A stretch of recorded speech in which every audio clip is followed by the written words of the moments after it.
Today's video is soil improvements section 4. This is the fertilizing stage. I have picked a lot of rocks trying to improve the rooting ability of this soil, and now I'm coming up here to add nutrition. And again, if you want to see how I'm fixing soil, you can go back and visit videos 1, 2, and 3 on how I fix soil. It's not hard to find them, and they should give you a detailed explanation of where I'm going with this. But hey, not bad for a first year soil restoring project. It is kind of splotchy, but that's okay. I'm not upset about any of this. This is actually done halfway decent, considering this is this soil's first go at it. And you can probably see the restoring line now, this side versus this side. You know, really green clover growing there. It just absolutely outpacing a lot of this over here on the other side. So you can see nice dark and green. A lot of deer browse in here, and I mean a lot of deer browse, keeping this scalped off. The turnips look better here. So this is just kind of over the years, when I make a turn, I'm pulling the nutrients up into this area as I'm making turns sometimes, and that's why this area here's got better growth. I've actually pulled nutrients out of this side and put it into here when I'm making turns. So that happens when you're doing poor soil work. No big deal. That just means I got a little bit better area to grow some better stuff. But out here we have some of the same issues that happened with the deer vetch. Now, I'm not going to say what it is right off the bat, but I'm going to do a pan and see if you can pick up on it. If you need to pause, do so. But I can see it. And for those of you that's followed long enough with me, you can see it yourself. All right, we have soil splotchiness, or what I call the wavy nutritional problem. There's bad patches of ground, and then there's okay patches, and then there's good patches.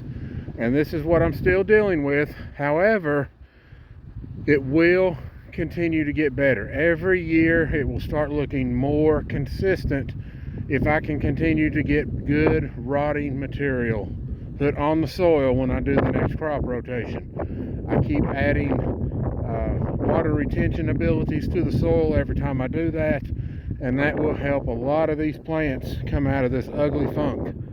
So here, and I'll just show you some of the shortages that I'm seeing here. So we have, obviously the most common shortage I have in my soil is boron. And this is one of them. See how the leaves have turned purple? It's really stunted my growth rates here.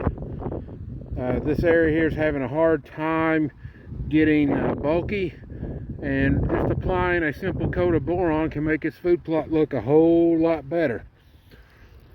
Now there's other parts up here that's got more than just a boron problem, and there's a potassium issue going on.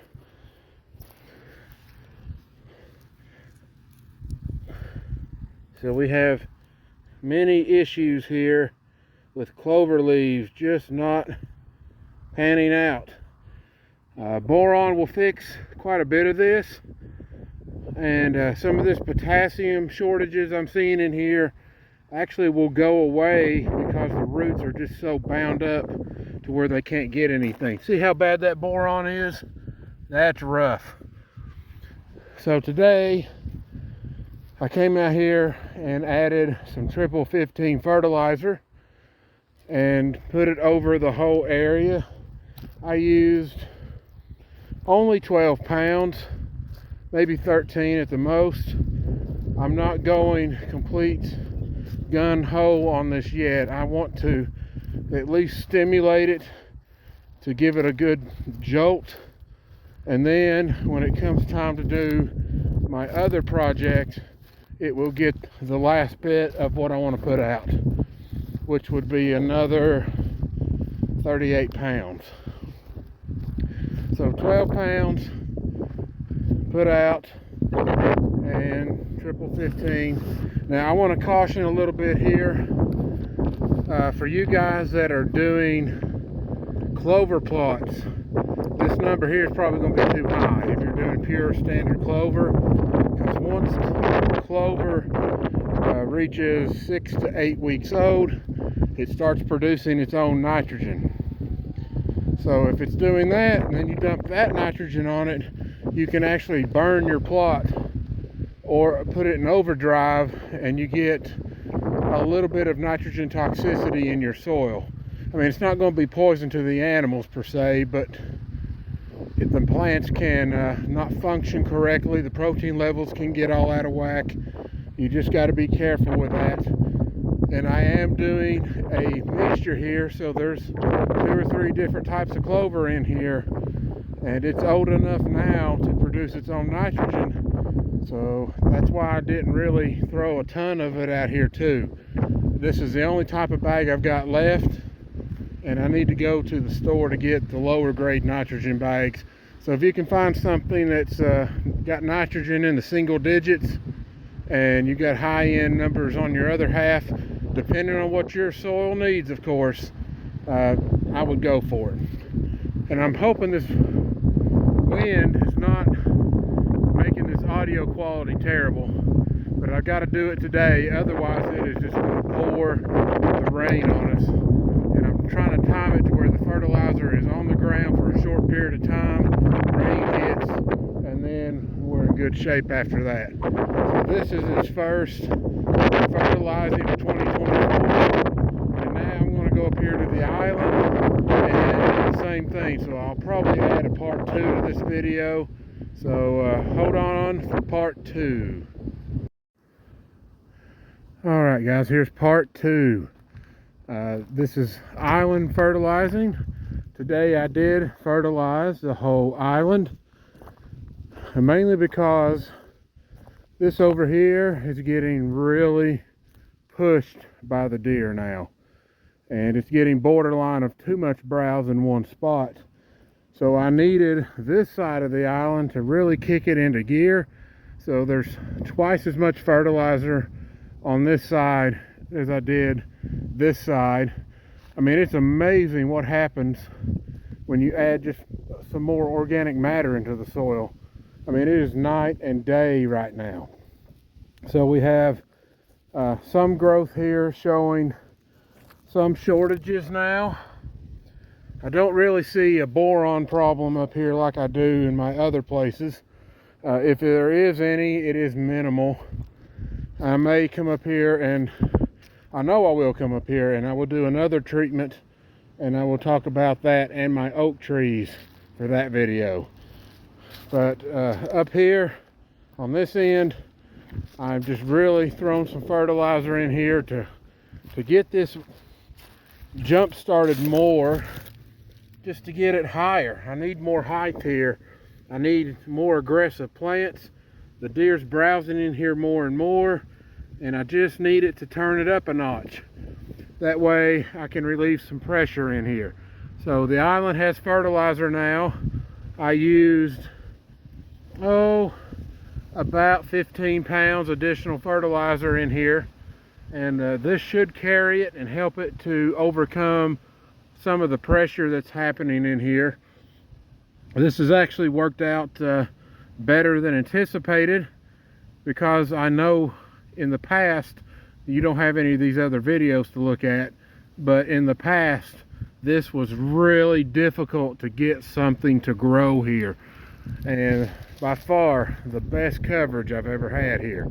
So I think now we're finally getting over the hump, and this will continue to pack on more and more tonnage as the soil improves, and eventually, like I've stated before, I won't need to come up here and put any more fertilizer in. The goal is to remove it.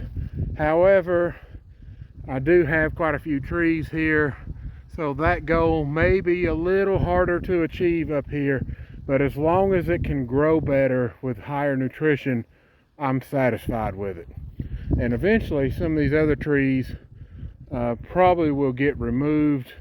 You know, as bad as the fire burnt this tree here, or fried this side of the tree, you know, that's a really good candidate down the road somewhere to get snapped off in a windstorm. And he's already got plenty of stress cracks, showing that that could be a real possibility here. So this tree may end up breaking on its own, and wink wink, I kind of hope it does, and then I can get rid of it. But I just don't have all the permissions I need to fix this up like I want. But there you go, guys, working on more improvements. Island improvements are on the docket next. Back to stump burning. I'm going to light this up over here when the weather cooperates, and try to burn as many stumps as I can while this stuff is very short, and that way the fire stays under much better control. And that way also when spring and summer shows up, I will have much better ground to work on and far fewer stumps to dodge. So that's getting wound up. We've reached that point now. Alright guys, hope you enjoy this video. If you do, hit that like and subscribe button and that notification bell so you can get more videos like this or even future content. You all have a great day.